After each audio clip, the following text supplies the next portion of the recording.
Alright, so I'm going to go over a few things right quick. So many people I see post on Facebook and YouTube videos about like everything you need to know about a tank. Do I need to put lube into the rigs? Do I have to do this? Do I have to do that? What does this mean? Can I do that? I'm going to answer every single question you need to know. So, I'm actually going to tell you guys a story. There was a kid that came into my dive shop and he asked for me to fill up his tank. I had no problem with it. It's a dive shop. We have air all the time. We go up to 42,000. So I looked at his tank and he said, he was a paintballer. I looked at his tank and he said he got it from British Columbia, brand new. It was a GI Sports 48 cubic inch, 3000 PSI tank. Brand new. So I'm looking at it and I realized there's no markings on it that is legalized. What do I mean by that? Here's my tank here. Mine's a 68 4500 PSI tank. And the markings on this one is the TC and the DOT. What those mean is that the TC is allowing it to be pressurized, or not pressurized, it's allowing it to be filled in Canada. The DOT means America. That's where you can get them filled. So over here, where it says 4500, that means on how much PSI is allowed in the tank, how much it's recommended to hold. It should not go any higher than 4500 PSI. 310 just means bar, a different type of pressure. The 08 little symbol 09 just means the month and the year it was born.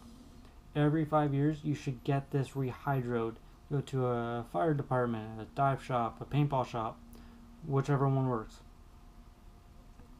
Down here is the serial number. In between should be the how many cubic inches are in the tank, or in the tank it can hold. So this one is a 68 4500 PSI tank. Over here I just got recently hydroed, so November 14th, November 2014 is when I got it rehydroed by a fire protection. That's where we get it done. Okay, so for annual inspection on a scuba tank, it recommended for an aluminum to have about 6 to 8 threads on the neck. Paintball tank, the same thing, 6 or 8 threads. Regulators. Show you how to do maintenance on a regulator. You do not do maintenance on a regulator. Only thing you really need to know is that this is a fill nipple, burst disc, gauge, burst disc, threads, O-ring, pressure pin. That's all you need to know. With this SLP regulator, I can actually turn it. If I undo these screws a little bit, I can just turn it, adjust it to how I want my tank to be sitting on my gun.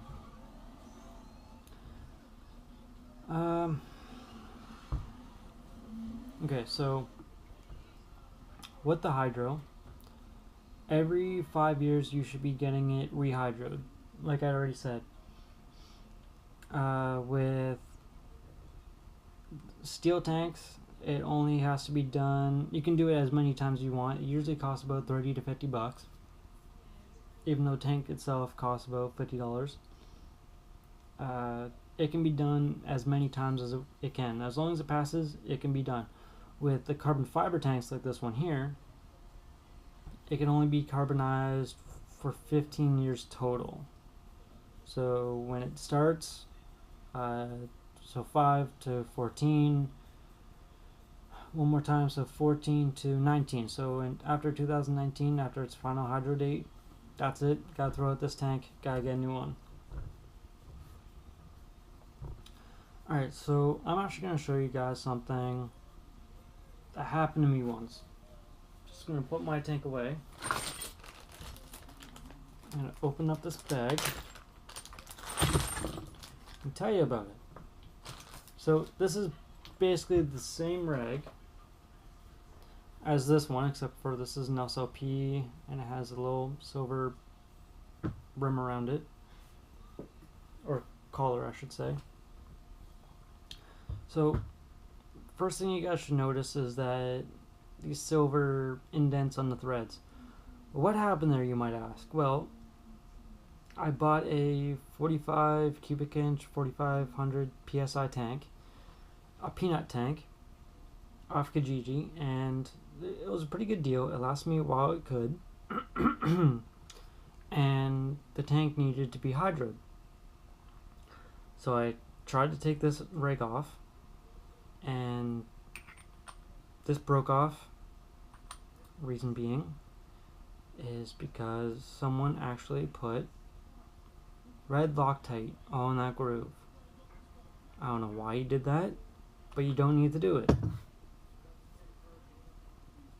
So what that little notch is there for is if the reg is actually unscrewing from the tank, the air can actually escape through the threads and out before it actually hurts anyone. That's what it's there for. The manufacturer is not missing the threads there or anything. It's just there for a safety hazard. So most scuba places, including mine, they actually, for scuba diving, they actually put a little crystal lube on the threads and then thread it in.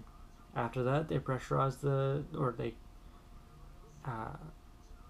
put a torque wrench on the reg and then tighten it to about 45 foot-pounds of torque onto the tank, and then they just fill it up with air from there. The air with the paintball tank will actually just hold this regulator in place. It will not move. About 3,000 psi, it will not move because the threads are just locked in there.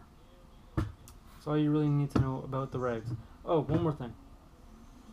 With regs, you do not need, or you should not, put lube anywhere into the pressure pin. Not at all. Very dangerous. Not recommended. Just do not do it. I'll do another video on why not to do it later on. So that's it for tanks. That's all you really need to know.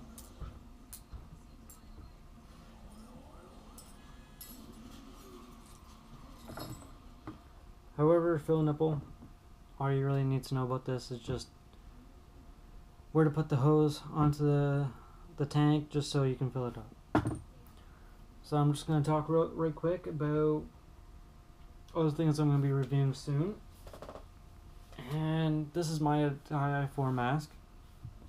This is how I mount my GoPro. Got this for under 20 bucks. Got it handmade.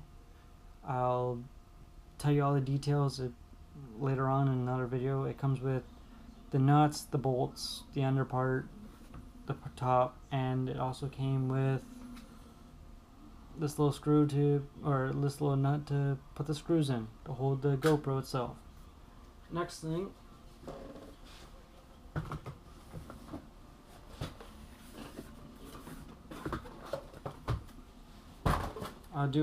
sooner or later I'll do a review on my rotor on the wrap. This was actually done by what's going on there? This was actually done by Combat Designs.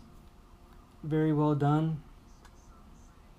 I just want to go through maybe one more game with it and see how it holds up. And that's pretty much it. The guy did a very good job on it. I got the splinter cell wrap on it. Looks really nice, very detailed. Good guy to work with. And that's pretty much all I need to talk about today.